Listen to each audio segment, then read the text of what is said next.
Esto es Queerland, el espacio donde desprogramamos todo lo que nos dijeron que debías ser como hombre gay, bi o queer, para que empieces a vivir como realmente eres. Soy Alo Mendoza y este es un podcast para ti. Aquí llorar está bien. Aquí tus emociones no son una debilidad, son una brújula. Porque Queerland no es un lugar, es un estado mental donde tu autenticidad es tu bandera. Bienvenido a la tribu, comenzamos.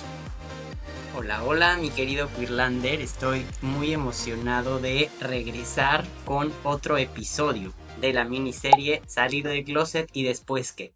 El objetivo de esta miniserie, si apenas estás llegando a este episodio, es platicar por qué el no haber crecido como hombre gay, bi o queer con referentes sanos de cómo ser un homosexual nos ha afectado a lo largo de nuestra vida. Quiero contarles que este episodio me costó más trabajo que cualquier episodio que he escrito. ¿Por qué? Porque este episodio directamente se lo estaba escribiendo a mi Alonso de 14 años. Esta década me tocó vivirla como un adolescente, entonces creo que es por esto que tiene tanta carga emocional y tanto significado para mí. Entonces estoy muy emocionado de este episodio. Si no has escuchado los otros episodios, te invito a que los escuches.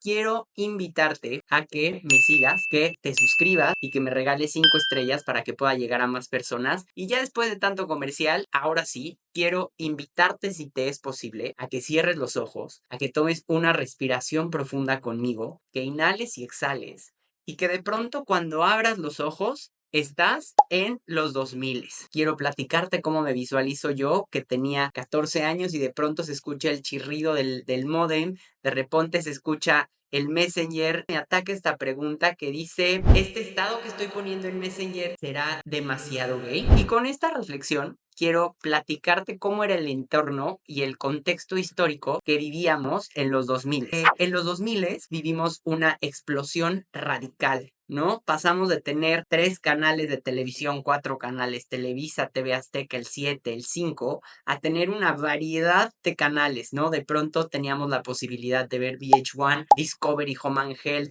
MTV, pero Disney Channel, pero Nickelodeon, además de que había millones de emisoras de radio que podíamos escuchar online, podíamos descargar música de LimeWire y de Ares. Sin embargo, pues la visibilidad de las personalidades LGBTIQ era mínima. Hay un estudio del CONAPRED que revela que solamente el 5% de los personajes en la TV eran LGBTIQ+, pero ninguno era protagonista. Y esto de verdad que me sigue doliendo como un golpe al estómago. Sin embargo, creo que algo que quiero reflejar es en la televisión nacional seguíamos sin tener una representación. Sin embargo, gracias a toda esta explosión que empieza a existir gracias a la televisión por cable, empiezan a haber otros personajes. Empecé a hacer un deep dive, son estos personajes que me resuenan más, no quiere decir que sean todos los que existieron, sin embargo son los que yo recuerdo haber visto. Si tienes algún personaje que te llama la atención, mándamelo y claro que lo podemos incluir en este listado de personajes, pero si yo hiciera una categorización de cómo se veían reflejados los personajes gays o bisexuales o queers, teníamos que éramos este fashionista deslumbrante, este ícono de la moda, o los veíamos como estas caricaturas chistosas pero también muy enfocadas en esta parte de la moda. Quiero empezar ahora sí por platicarte quién fue este primer personaje que yo reconozco haber visto en estos 2000 y en mi adolescencia, y creo que es la icónica de Maniwis en Desde Gallola, ¿no? ¿Quién no recuerda este personaje con la peluca rubia que decía pobrecita, pobrecita, pobrecita de ti? Que era este personaje que vivía con este característico humor que le daba el siempre estarse defendiendo de los ataques que recibía de su entorno exterior. Aquí tenemos cómo se categoriza esta personalidad gay como esta persona fashion.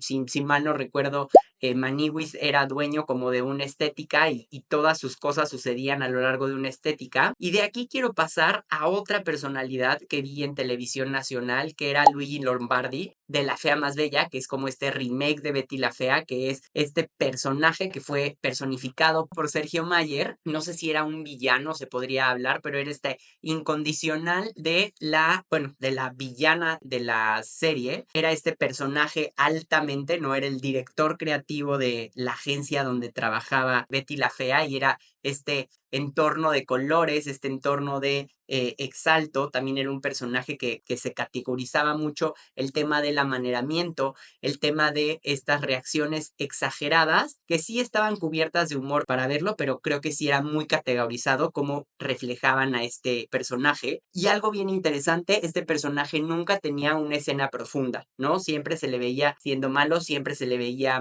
pues sí, con este característico humor agresivo, como siempre buscando cuidar la belleza. Y creo que estos son los dos únicos referentes que recuerdo de haber visto en la televisión nacional. La verdad es que aquí sí quiero tomarme un espacio para agradecer por esta serie que acabo de ver, que es Ugly Betty. Qué chistoso que sea como otro spin-off de la serie de Betty la Fea, que fue producido por Salma Hayek. Entonces, creo que aplausos de pies a Salma Hayek por lo adelantada que era esta serie a su época. Y quiero hablar de por qué era tan adelantada esta serie a su época, porque para empezar nos regaló personajes entrañables, nos regaló a Mark St. James, que era de igual manera este antagonista de la serie que le hacía la vida miserable a Betty, pero podríamos ver cómo este personaje era típico gay enmascarado en esta parte de belleza, moda, dando espacio como a cómo los gays empezamos a vernos catalogados siempre en este tema como de belleza. Tiene momentos muy icónicos y me gusta mucho cómo se empieza a desarrollar la historia de este personaje a lo largo de la serie, porque aquí podemos ver cómo él sí empieza a tener estas historias de amor. Él tiene escenas en las cuales se muestra gay ante su familia. Entonces creo que este es un muy buen avance o como un muy buen referente para ver que podemos empezar a tener una historia de amor, podemos tener como un referente. La serie también fue la primera en tratar una temática de un personaje trans. Si bien el personaje era protagonizado por una mujer que se hacía pasar, o bueno, el personaje era una mujer que pasaba por trans, quiero reconocer lo avanzada que era, porque también abordaba estas dinámicas de cómo el rechazo del papá, cómo al final de la serie el papá empieza como a aceptar a este personaje que se transforma, que es el hermano del protagonista, se me fue el nombre, pero quiero dar un aplauso o estas palmas de oro, porque creo que el personaje que más me marca es el sobrino de Betty, este personaje que es un personaje que se vuelve entrañable porque vemos cómo desde un inicio la familia se da cuenta de su orientación y cómo tanto el abuelo como la mamá como la tía siempre tienen unos mensajes muy bonitos y como de mucha aceptación y de mucho abrazo a quien es. Hay una escena icónica que lloro cada vez que la veo, donde la mamá le platica o confronta o platica con el hijo y le dice, va a haber muchas personas que te van a querer hacer sentir raro, sin embargo, tú debes de saber que eres único. Y creo que el hecho de que hayan existido esas escenas cuando yo era un adolescente y que he tenido la posibilidad de volverlas a ver ahora como adulto, creo que es como un regalo al alma, ¿no? Como una caricia. También otro personaje que quiero remarcar es Cameron de Modern Family. Creo que Modern Family también es una serie que tal vez no es como me hubiera gustado que reflejaran a los personajes gays. Sin embargo, aquí abre la posibilidad a que puede existir una pareja de personalidades, bueno, de dos hombres gays, que también existe esta posibilidad de adoptar una hija y cómo dentro del marco de la familia podemos ver cómo pues esta familia los recibe, los acepta y los abraza tal cual son. Y me encanta ver cómo es la evolución de la pareja de Cameron, de Nick, con el papá y ver cómo el papá pues empieza a deconstruirse y abrazar esta familia. Sin embargo, algo que quiero remarcar es, éramos personajes, o bueno, los gays nos veíamos reflejados en esta época como fashionistas, hablábamos de color, hablábamos de exagerado, pero éramos muy catalogados en este tema de estilo inconfundible. Otro también personalidad gay que quiero remarcar es Court de Glee. Este personaje creo que me parece entrañable. Sí siento que seguíamos estando catalogados como este cliché de que éramos estos personajes que les gustaban los musicales, que se cuidaban mucho el rostro, que cuidaban mucho de su apariencia, pero me gusta mucho y creo que la primera vez que vi cuando cantaban Teenage Dream en la serie de Glee, se me pone la piel chinita de pensar que podía pues existir la posibilidad de pues tener una historia de amor, ¿no? Entre dos personajes gays y como pues la serie la verdad es que se desarrolla muy bien, ¿no? No me gusta cómo termina, pero me gusta la historia de amor que tienen Court y Blaney. Entonces, Creo que algo que sí me gustaría resaltar es estos personajes nunca mostraban tener una vida sexual, ¿no? Eran personajes que si bien tenían un poco más de protagonismo, seguían siendo personajes secundarios dentro de la trama. También toda su dinámica o todo el personaje era muy caricaturizados y siempre eran tachados de ser demasiado sensibles o demasiado exagerados en su personalidad. Sin embargo, yo les agradezco por haber sido estos compañeros que me ayudaban a verme de una manera diferente, que me ayudaban, que me acompañaban y que pues al ver cómo sufrían, yo podría sentirme reflejado o acompañado por ellos.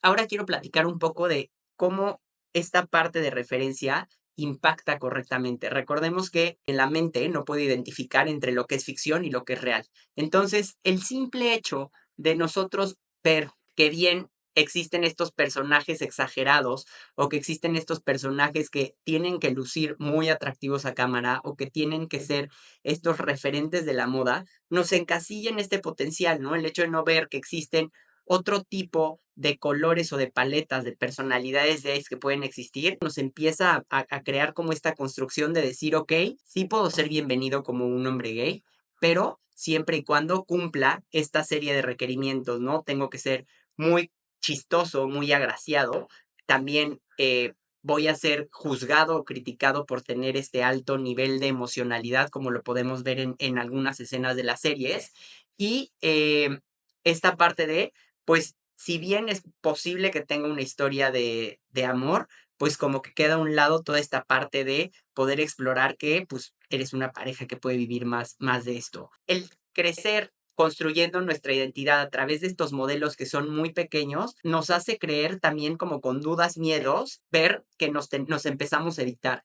Entonces, creo que algo que sí es muy cierto es muchas veces, al darte cuenta que no estás cubriendo uno de estos patrones o moldes que el exterior te hacía notar, pues tú mismo te editas. Quiero invitarte a hacer este ejercicio de ponerte qué máscaras te pones para evitar ser rechazados, porque estos personajes pudieron ser un referente o también poder ser un antirreferente para ti. Entonces, ¿qué máscaras o qué partes ocultas de ti para que no te rechacen? Creo que es algo que puedes hacer mucha referencia y te puedo poner varios ejemplos. ¿Qué contenido no subes a tus redes sociales por miedo a ser juzgado o criticado? Y creo que esta es una parte que tú mismo te estás editando. Entonces, quiero invitarte a hacer este mantra. ¿Por qué te invito a hacer este mantra o por qué funcionan? Porque a mí cuando me decían en terapia, repítete en todos los días este mantra, yo decía, ay, qué flojera, claro que no funciona. Después de estudiarlo, te quiero decir que tu cerebro no entiende, bueno, tu cerebro y tu mente no entienden lo que es real de lo que es ficción. Entonces, tú nunca vas a poder recibir un halago, nunca vas a poder decir soy aceptado y bienvenido